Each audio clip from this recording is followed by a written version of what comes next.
Oh my God, it has been forever, hasn't it? That's okay. Kel has gotten you guys taken care of. She has been super awesome, but I'm back, kind of. I mean, but so we've been doing a whole bunch of stuffies. And Kel gave you some really awesome, super fantastic videos on doing the stuffies. But Chris Bowen came up with this idea that some of these stuffies can be turned into little kid washmits. And I'm going to do a real quick tutorial today on how some of these 8x12 size stuffies can be turned into little kid washmits. That not big kid, like I've got average size paws for an adult woman. So my hand's going to be kind of tight going up there, but little kids, small through like 10, 11 or so. So let's go ahead and look at how we're going to do this differently than if you are going to be doing a normal stuffy. The things that you will need, Chris said use 2 washcloths. So I went to Walmart. Well, first of all, we're going to hoop up medium weight cutaway. We always hoop up medium weight cutaway, okay? I went to Walmart to get some washcloths, and the washcloths were $2.50 each. But the hand towels, were $3. So what I decided to do is I am going to use a hand towel, one hand towel, and I'll show you how I do this, instead of 2 washcloths. So that's going to be our base fabric. It's going to have washcloth on the front and washcloth on the back. The other thing, because this is the penguin, and the penguin's got an applique, I also got a white hand towel to do the white on the penguin. I'm also, her instructions to me said that she just left the back of the mitt on the inside raw, and I don't like that. So you'll probably need a piece of cotton, just a 60 weight quilting cotton, just the normal stuff. So we're gonna put a barrier so that when you stick your hand, well, when a kid sticks their hand up there, they don't feel the stitching and the stabilizer. The other thing you're gonna need, because we're gonna be doing an applique cut on towel type material, is you were definitely going to need some of that plasticky WSS, the stuff that's like saran wrap, just so that when we're doing the applique cuts, we don't snag or cut any of our loops, okay? So that's what we're doing. That's our stuff. I'm gonna throw this bad boy in the hoop, or it's in the hoop, throw it in the machine and run color stop 1. That's our die line. Color stop 1 is our die line.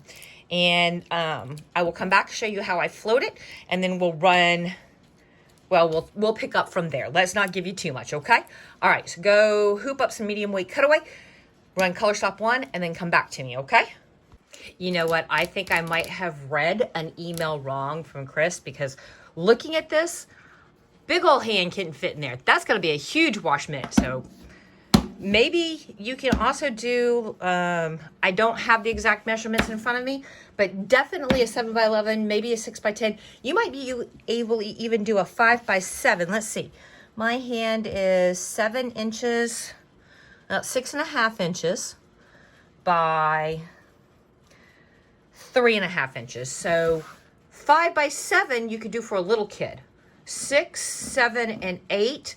Looks like you might be able to do a big kid mitt. Okay. So yeah, wow. I need to go back and read my emails. All right, so we're doing huge wash mitt then. Big old wash mitt. I am going to take some basting spray, and I am just going to zhoosh. Not super a lot, just a zhoosh. I want to hold this piece, and I did, from the email from Chris, she did say you want to make sure that you leave about a 1/2 inch to 3/4 of an inch of slop on both your left and right, top and bottom. So I cut this to like 9.5 by 13. So I got way a lot of space. I'm also going to grab me some WSS. WSS. And I am going to find some scissors that I know I left laying around here. There we go. And I am going to anchor this down, and I'm going to run color stop 2 and 3. 2 is just going to be some decorations, some highlights and such. 3, and that's going to cause me problems. So I need to make sure that that stays down. I don't have a lot of good places to tape it, and I don't want to zhoosh it. So I am going to way outside my stitch path, like way outside my stitch path. I'm going to anchor it with a pin or 4. Okay. There. Come over here. Make sure I'm way outside my stitch path. And I will double check myself here in a minute by flipping it over and watching my die line and my pin placement. You always want to verify. Always verify.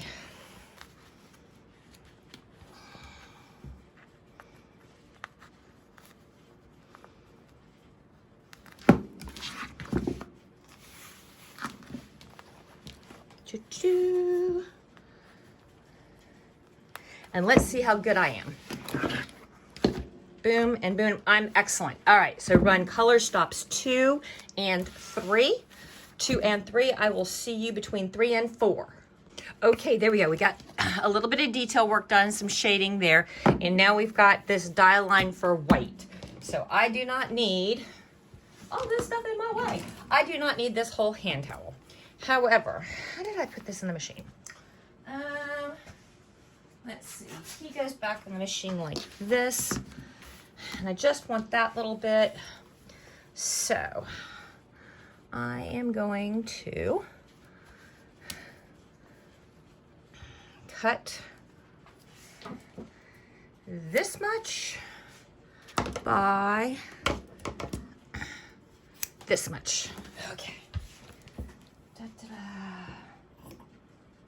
Come here. I know this is like high class, totally professional job I got going on here, right? And now we go this way with it. And then we set this aside to be used some other time. And now we put this here. And I'm gonna 4-corner tape that kiddo.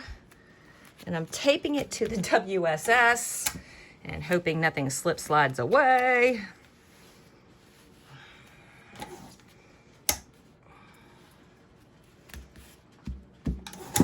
And then, because I'm going to be applique trimming this, I am gonna put another piece of this saran wrap like WSS over the top of it. Choo-choo-choo. And again, I am taping it to the previous WSS, which is anchored with pins. Don't you go sliding on me. There. And I'm going to put it in the machine, and I am going to run color stop 4, which is a zigzag. So we'll come back and we'll cut that zigzag out. Back in a minute. And there's our zigzag. Okay, so I'm only going to cut, leave your black, or the piece of WSS that's between your white and your black. Right now we are only going to cut the top WSS and our white washcloth or hand towel. So you need the appropriate scissors. I highly recommend that you use duck bills. They are the best for this job. And you are gonna start anywhere, don't care where. Come on in. Take it as close to the zigzag as you can possibly get. And if you're like, oh, I snipped a zigzag, don't worry about it. It's a zigzag. It's gonna hold it in place. You're gonna be good.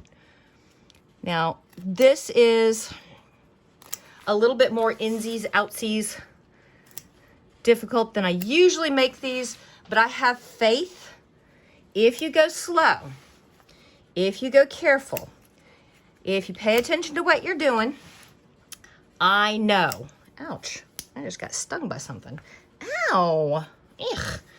I know you can do this. I have every confidence in the world. This is not too hard for you. A lot of people will look at it and go, oh no, I can't do that. You don't know until you try. You get tucked in, get started, go slow. I want to know what keeps biting me. Oof. And just work yourself around. You can do it. I have faith. Now you notice I am only cutting the white hand towel or the white washcloth and the top WSS.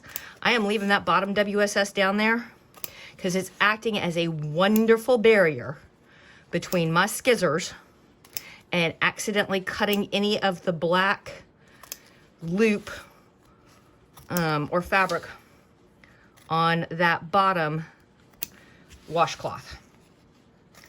And I know you're like, ooh, but there's a lot of stuff jutting out. There's going to be a 3.5 millimeter satin that goes over all of this. So it will cover that fringy we've got going on. And we're getting that fringy because of the type of material washcloth is. It's a terry cloth, which means it's got loops of fabric for absorbency. But it really kind of gets in the way, doesn't it?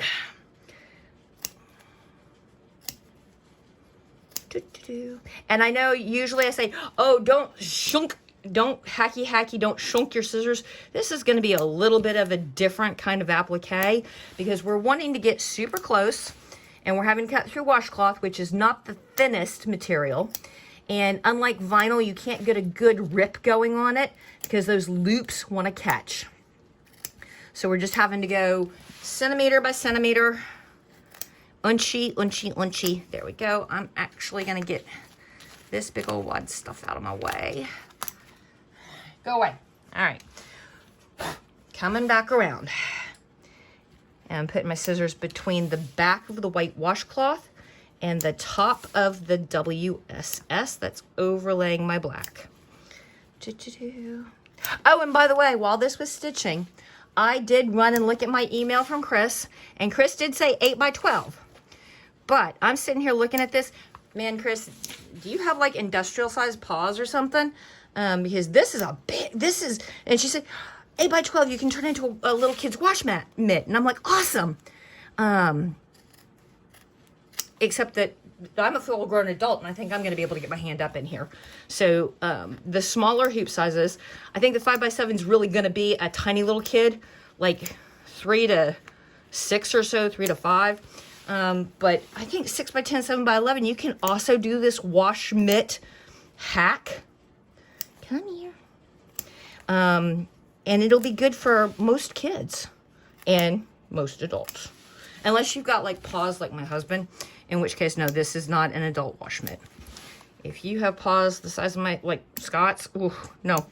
Because he's like, oh, actually he's like, oh.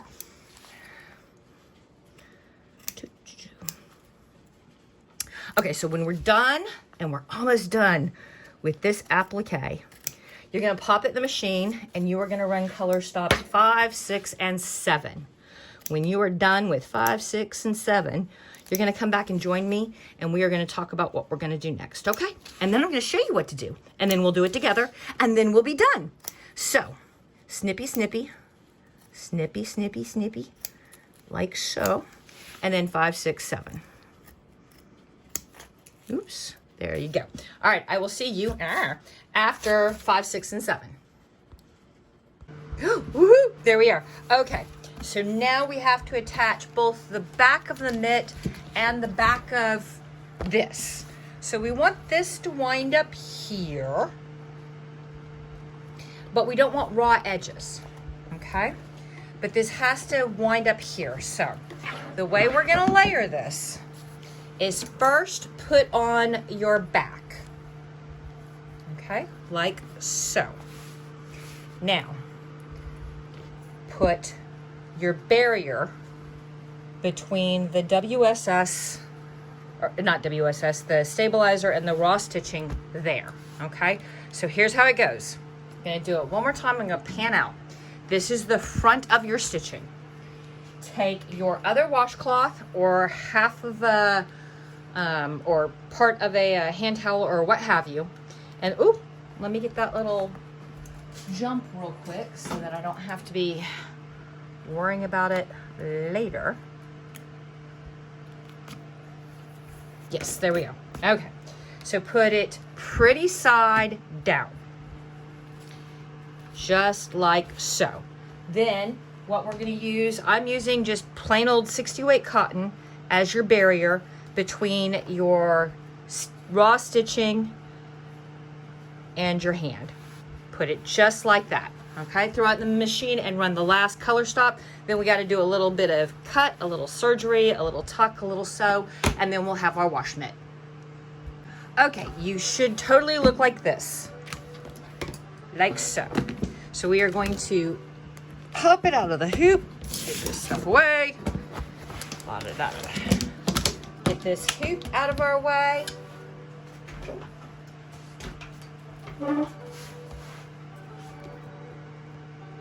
Okay, so the first thing we're going to do is we're going to flip this over and we are going to trim yon stabilizer. Oops. First thing we're going to do is remember that we had pins, and we're going to take those pins out.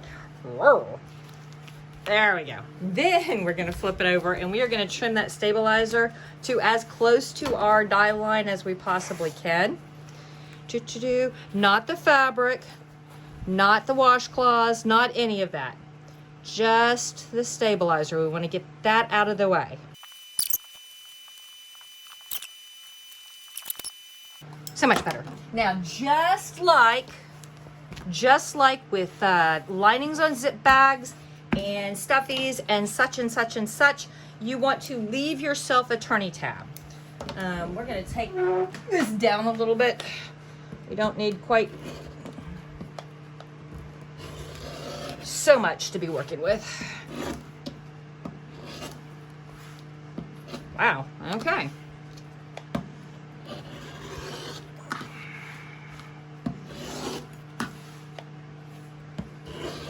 There we go. A little less to work with there. All right. Now we're gonna make ourselves a turning tab right here. And we're gonna cut all 3 layers like so. Now we are going to trim the rest of this out, but we want to be about a 1/2 inch away, because you see how this is just fraying. We want to give ourselves a good 1/2 inch of excess, so that as this pulls and weathers and gets used, it's not pulling at our seams, and your seams are, you know, right there. So we want to leave ourselves about 1/2 inch. I'm using pinking shears just to give myself that little extra hand workout, apparently. Ugh. There we go. Okay. Da-da-da-da. All right. We do have a couple of indents that I want to clip a little bit closer, a little bit better, so that when we turn this, it looks better.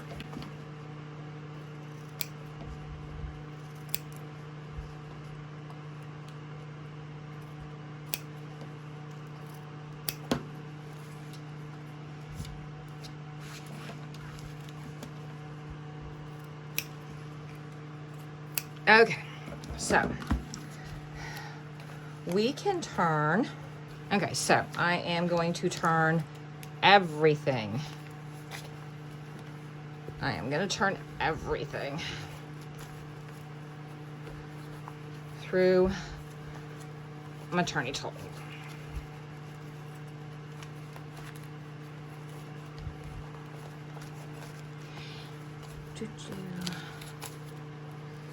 Don't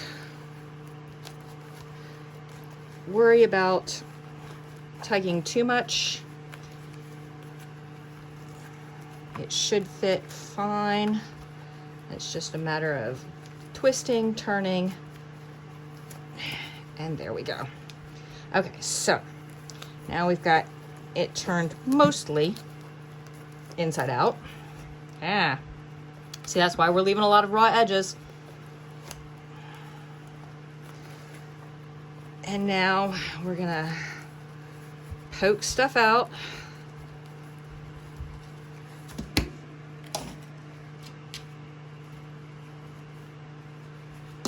And we've got 2 places we need to sew, but before we sew anything, we want to check a fit, because one of the notes that I was given, that I was told, was that we may have to give our penguin an episiotomy so that a hand can fit in there. And you know what? Yep, we sure do. Okay, so we are going to carefully along here snip our stitches very carefully. We don't want to cut the fabric. We just want to open this stitch up enough so that we can get a hand in there.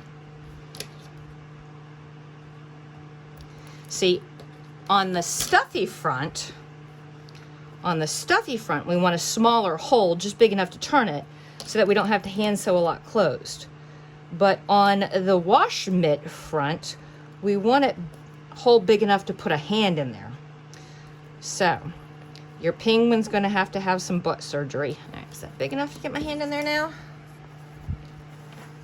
It is, it is, it is. Okay, so now we need to tidy some stuff up. So take the flap that's on the front and tuck it in like so, and take the barrier fabric and tuck it in like so. And you're going to sew these 2 pieces of fabric together. So what I am going to do is move this out of the way and pin it out of the way. And then I'm going to grab some pins because I'm going to pin that too. Oh.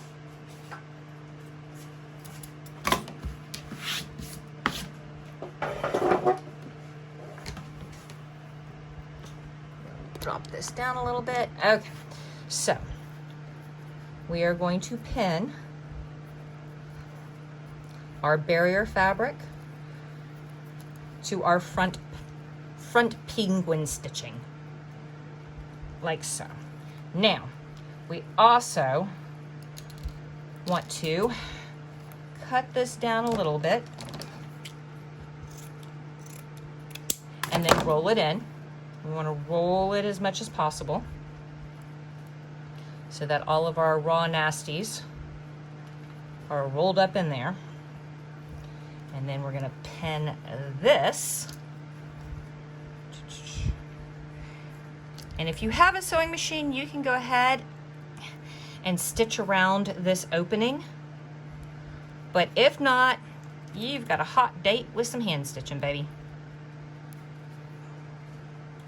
And we definitely want to reinforce right here where we had to do the little stitches, snip the stitches to get this open a little bit better. Right here, right there. We really want to put a couple extra stitches there so it doesn't pull apart. So I'm gonna grab my needle and my thread. There's my thread. Where's my needles? Needles. I had needles. Well, here's one right there. All right, we'll use that one. But I had a whole packet of needles. What did I do with my packet of needles? Oh, they're right there. But I found that one, so we're good to go. Let me find the start.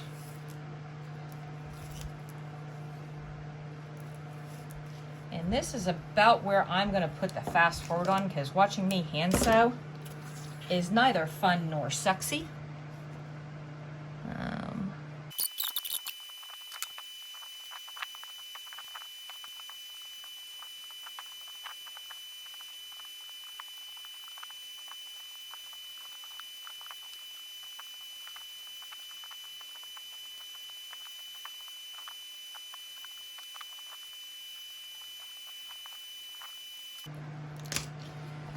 All right, so there he is, all stitched up, and you'll notice on the inside there's no raw edges. That barrier covers all your stitching and your blah blah blah stabilizer. And now all we have to do is we have to go through and we have to pull off our WSS. Come here. And I will likely fast forward on this again so you don't see me picking at WSS out of all the seams. Probably should have taken the WSS off before I put the back and the barrier on for somewhere between steps 7 and 8, but I didn't think about that. It would have been much easier to pull this off at that point. Yep, I'm gonna highly recommend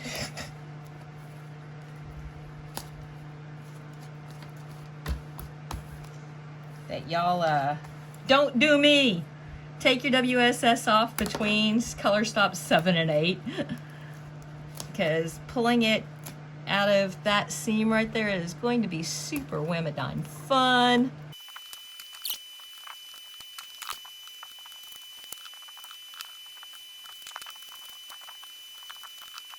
Well, that didn't look as professional and elegant of a, tutorial as usual, but it's been, a hot minute since I've done one of these. So I'm gonna pretend that everything went perfect and you loved that, right? Right. And I will be spending my evening picking WSS out of seams. All right, and giving my penguin a haircut. There we go. Okay, so stick your hand up your penguin's butt and Washmit!